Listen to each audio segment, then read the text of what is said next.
Sejumlah informasi dari berbagai daerah di Provinsi Banten kami sajikan dalam Berita Banten yang dipersembahkan oleh PRSSNI Banten dan disiarkan serentak oleh seluruh radio anggota di 8 kabupaten kota di Provinsi Banten.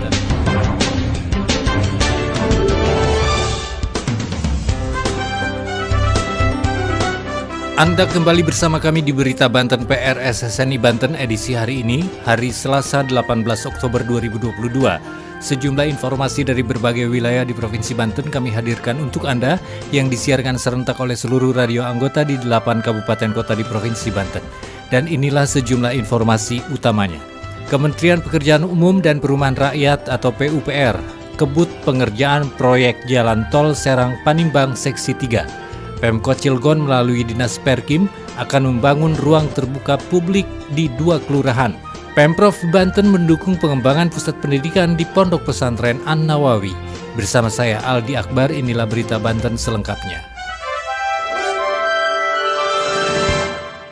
Pendengar, Kementerian PUPR terus menggenjot percepatan pembangunan Jalan Tol Serang Panimbang Seksi 3, yaitu ruas Cileles Panimbang yang memiliki panjang 33 km.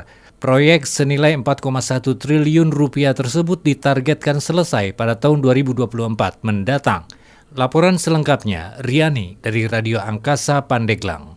Kementerian Pekerjaan Umum dan Perumahan Rakyat PUPR kebut pengerjaan proyek Jalan Tol Serang Panimbang Seksi 3, yaitu ruas Cileles Panimbang yang memiliki panjang 33 km. Proyek pengerjaan konstruksi dikebut melalui 3 kontraktor, yaitu PT Adikarya, PT Wijaya Karya, dan PT Sino Road and Bridge Group CO SRGBC. Menurut PPK, pejabat pembuat komitmen pembangunan Jalan Tol Serang Panimbang Seksi 3 dari Kementerian PUPR Yanuar Holik mengatakan kontraktor pelaksana yang membangun tol Jalan Serang Panimbang Seksi 3 ini oleh 3 kontraktor. Ketiga kontraktor itu ialah joint operating dari 3 kontraktor, yaitu SRGBC, Wika, Adi, JO. Jika kontraknya antara PPK dengan kontraktor hanya satu dengan JO, tapi mereka membagi wilayah kerjanya masing-masing, ujar Yanuar pada Minggu 16 Oktober. Nilai kontrak dalam proyek jalan tol ini sebesar 4,1 triliun, sedangkan untuk porsi pekerjaan sesuai kontraknya, PT Adikarya sebesar 22,5%, Wijaya Karya 22,5%, dan SRBGC sebesar 55%. Panjang proyek jalan tol seksi 3 ini mencapai 33 meter dan ditargetkan bisa rampung pada tahun 2024. Pada saat ini diungkapkan oleh Yanuar sedang dilaksanakan pengerjaan lapangan, yaitu site clearing. Semuanya sedang melaksanakan pekerjaan sesuai porsinya masing-masing. Untuk saat ini secara konstruksi antara jalan tol seksi 2 dan seksi 3 belum tersambung karena memang kontraktor mengerjakannya dari tengah. Yanuar menjelaskan dari semenjak peletakan batu pertama atau groundbreaking seksi 3 ruas Cileles Panimbang oleh Menteri Koordinator Bidang Kemaritiman dan Investasi Luhut Binsar Panjaitan dan Menteri PUPR Basuki Hadi Mulyono di gerbang tol exit Panimbang. Proses pengerjaan terus dilakukan percepatan dan sampai dengan minggu ini proses pengerjaan sudah mengarah ke Jalan Raya Bojong. Ketua Komisi 4 DPRD Kabupaten Pandeglang, Habibi Arafat, berharap proyek pengerjaan jalan tol bisa sesuai dengan target. Menurut Habibi, proyek jalan tol Serang Panimbang ini masuk dalam proyek strategis nasional. Oleh karenanya, perlu dukungan dari semua pihak, terutama dari Pemkab Pandeglang harus responsif saat di lapangan terdapat kendala. Termasuk diantaranya penyiapan sarana belajar peserta didik yang gedung sekolahnya bakal terkena gusuran imbas proyek jalan tol ini. Sementara itu, Sekretaris Dinas Pendidikan Kepemudaan dan Olahraga atau Disdikpora Kabupaten Pandeglang, Sutoto, membenarkan bahwa ada 4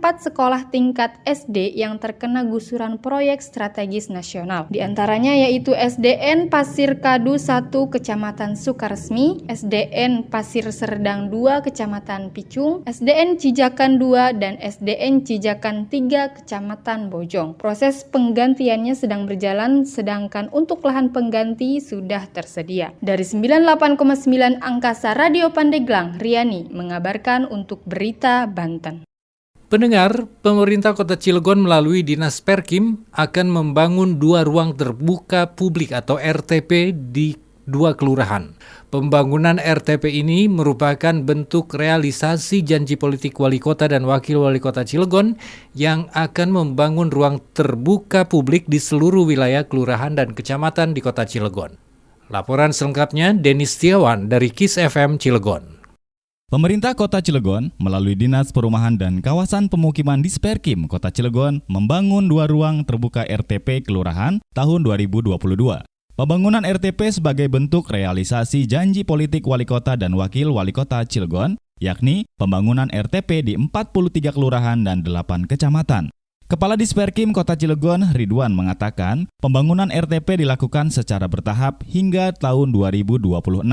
Tahun ini, ada pembebasan lahan serta ada juga pembangunan fisik. Selain RTP kelurahan, ada juga dibangun RTP kecamatan.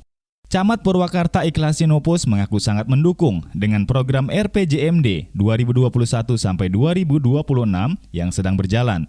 Di Kecamatan Purwakarta, tahun ini ada pembangunan RTP Kelurahan Tegal Bundar. Ikhlas juga menambahkan dengan adanya RTP dapat dijadikan tempat rekreasi maupun komunikasi antar warga. Demikian, Denny melaporkan untuk Berita Banten.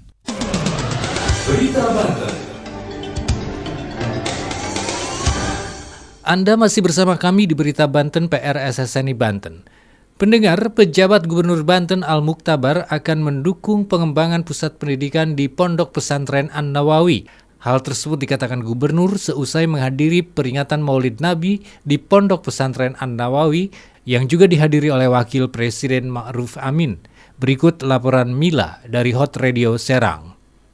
Pejabat Gubernur Banten Al-Mukhtabar mendukung pengembangan pusat pendidikan yang ada di Pondok Pesantren An-Nawawi, Kecamatan Tanera, Kabupaten Serang.